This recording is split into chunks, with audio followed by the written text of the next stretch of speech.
Hello everyone and welcome to our show on the internet, Mesanote Bites. I'm Jerry Sarmiento and we're standing here in one of our favorite places in the restaurant, Mesanote's Bar. And what I want to talk to you today is about cooking and kitchen stress.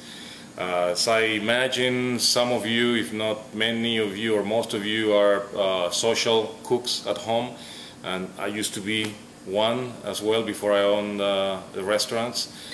And you know, social cooking is a lot of fun. It usually took me a couple of days at least of prepping, of shopping and preparing all the food, cutting, cleaning, getting ready for the big night, whether it was Thanksgiving or New Year's Eve or a birthday celebration. I usually had 10-15 friends at the house. I really enjoyed that. But you have a lot of leeway. You know, your friends come to the house, you open a bottle of wine, everybody, or a cocktail, everybody's cheering and happy, and you're having a good time. You start cooking, you pull your pots and pans out, you grab all your prepped food and start cooking. It takes you a couple of hours, 2-3 hours in the process while you're talking and chatting with people, so it's a lot of fun. If the food comes out late, you just serve another round of wines and nobody really worries about it too much. So it is a lot of fun. I enjoyed it quite a bit, but then I changed and I own restaurants, and I moved into the kitchen and I start cooking professionally, and it's a whole different ball game. You know, when we have here 25, 26 tables without counting whoever sits outside. Sometimes we have large parties, 10 people, 12 people, 15, 16. The larger the table, the more stress we get. The busier the restaurant, the most stress we also get in the kitchen. You know, every table has a ticket. Every ticket has to be filled correctly. Every plate has to come out with the quality and consistency that we like.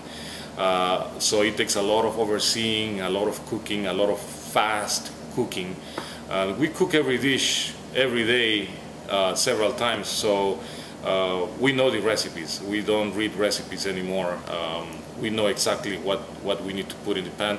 Our cooking is made to order, so when you come in and you order a veal piccata, it's actually made from scratch. If you order whatever else it is, it's made from scratch. So it takes a while to get dishes out. And if you have a table of 10, for example, with a salad, an appetizer, a main course, and a dessert, everything has to come out. All the salads have to come out at the same time. All the main courses have to come out at the same time. Now multiply that by the number of tables we have in a restaurant, and it adds to that stress and that pressure. Now many restaurants have big, large brigades of cooks. Some restaurants have, you know, 15 cooks, 20 cooks. Those are large enterprises. Now a regular family-owned large restaurant may have 6 cooks, maybe, you know, depending on the size of the restaurant, of course.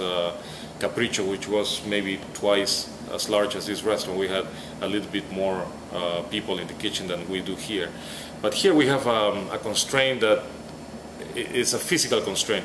We have a small kitchen that was designed, you know, thinking that it was enough for the volume that we get, but it is not. So we cannot accommodate too many people in that kitchen. So that adds also to the stress. We can't put too many people in the kitchen at the same time. It would be actually doing bad to us instead of doing any good. So if you can imagine, you know, having lots of tickets hanging there, every ticket having something in every stage of the meal. You know, one table comes at 8 o'clock, one table comes at 8:15, one table comes at 8:30. Everybody orders different things, and you have to make sure that they get the right stage of the meal at the right time for all of the people at that table. So you can imagine that takes a lot of organization, a lot of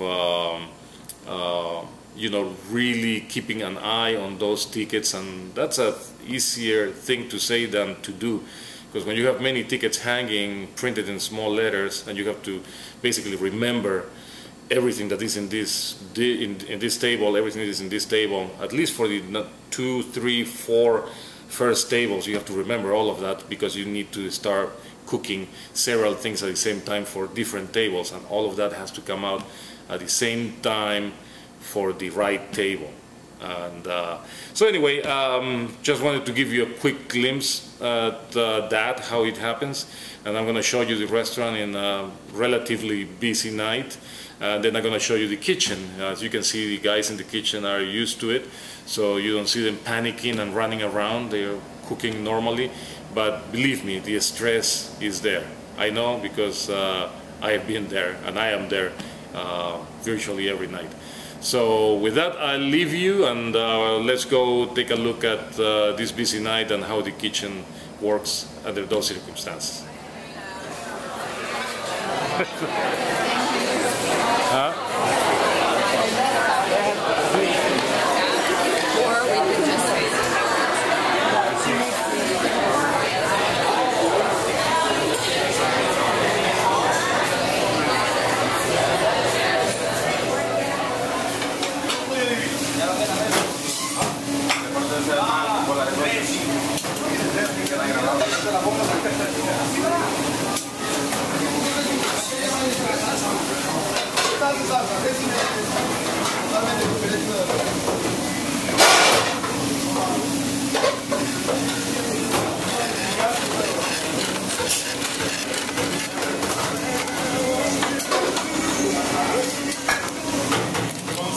la mesa 12 pepinoa, una lasaña, tienes un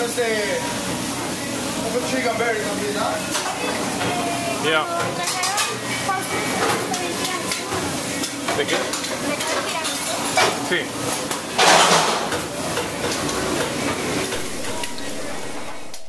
Well, I hope you have enjoyed this webisode about how kitchens and restaurants work in general, under pressure, under very busy conditions. And with that, I will leave you, and I will see you whether at Mesanote or at our next webisode.